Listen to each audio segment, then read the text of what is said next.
Good morning. Are you ready for our next Christmas/winter book? Today we're reading Arthur's Christmas.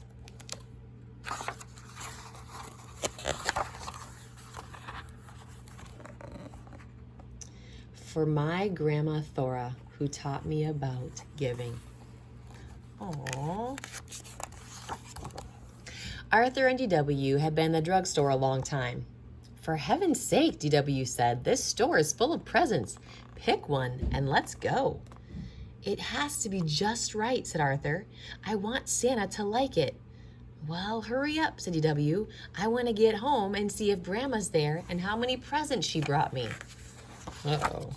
DW might not have the right motivation here.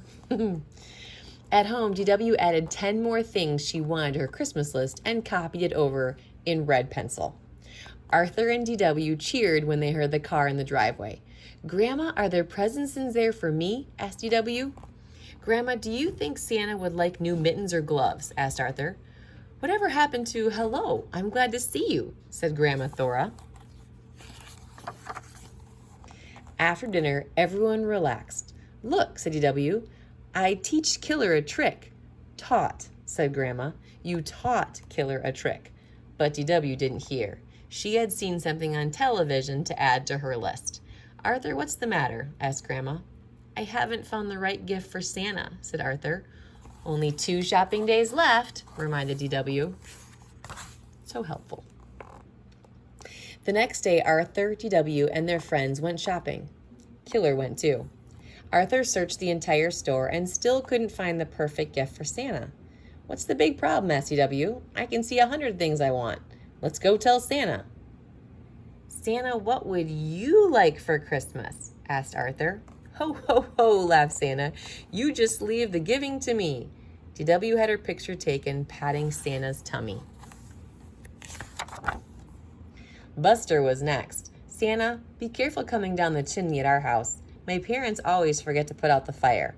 Ho, ho, ho, said Santa. Don't worry. I'll use the front door. Then it was Francine's turn. Have you been a good girl? Asked Santa. Oh, yes, smiled Francine. I'm always good. Always? Asked Santa. Afterward, Buster treated them all to ice cream. Arthur could hardly finish his root beer float. He had only one more shopping day. Look, said Francine, Santa eats ice cream. I'll have a banana split with 6 scoops of bubblegum ice cream, said Santa, with double hot fudge, whipped cream, and nuts. I'll say he eats ice cream, said DW. At home, Arthur asked his family for help. How about a nice colorful tie, said Father. Aftershave is always a good gift, said Mother. I bet Santa could use some toasty warm long johns, said Grandma.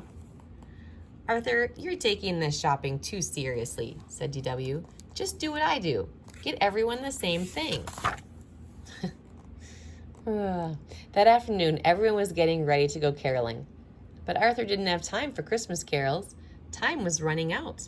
Please come along, begged DW. I'll be the only kid, and besides, Mrs. Tibble always gives us a present and hot chocolate. Arthur went window shopping instead, hoping that would give him an idea for Santa's present. Santa was ho-ho-hoing and drinking a diet root beer at the car wash. Moments later, Santa was at the Golden Chopsticks eating subgum chow goo. Santa must have run to the deli at the corner of North and Main. The waitress shouted Santa's order to the cook. Catch a fish, hit it with rye, and put a pair of shoes on it. Santa sure eats a lot, thought Arthur. Finally, Arthur went home. He hadn't seen a single thing in any of the store windows he thought Santa would like. Santa was on TV eating Papa Piper's pickled peppers. That's it, said Arthur. He started making his list. Arthur counted his money. DW, he said in his sweetest voice. Okay, how much do you need? Asked DW. But only if you promise to stop being such a grouch. DW had to keep Killer out of the kitchen while Arthur made Santa's present. What's all that noise? Asked Father. Arthur is making a mess, reported DW. The kitchen door opened and Arthur sneezed. Mom, how many cups of pepper and pickled peppers? He asked. Maybe I should help, said Mother. No, please, said Arthur. I want to make Santa's present myself. Just tell me how much sticks of gum and subgum chow goo. Poor Santa, said DW.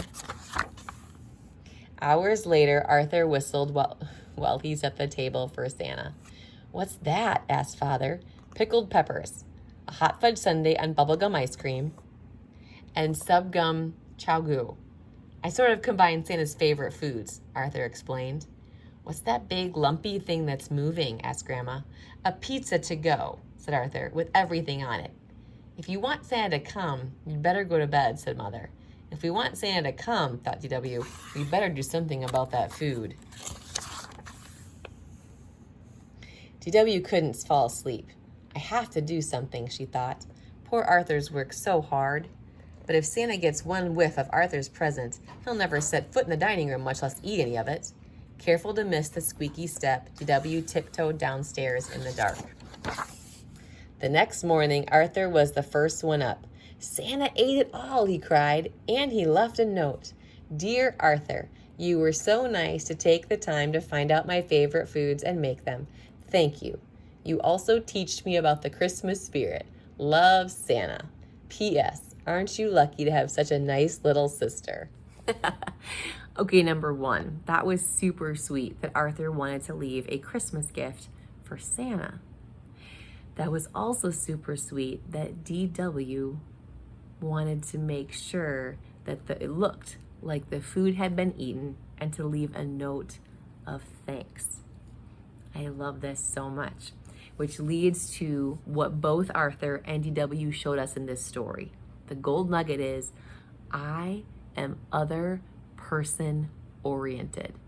What that means is you don't just take yourself into consideration, you take yourself and others and give you equal consideration, which is why Arthur didn't just want to receive a gift from Santa, he wanted to leave one for him as well. And DW didn't want to go to sleep and have Arthur disappointed when he woke up and the food was all still there.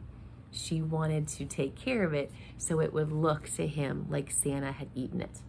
That's being other person oriented. So can you put your hand over your heart? Say it with me. I am other person oriented. It really is the best way to live when you take yourself and others into consideration and give you equal value in your mind. A side note of that is that results in a lot of joy in your heart. And joy is a lot of fun. I hope you enjoyed the story, and we'll see you back here tomorrow.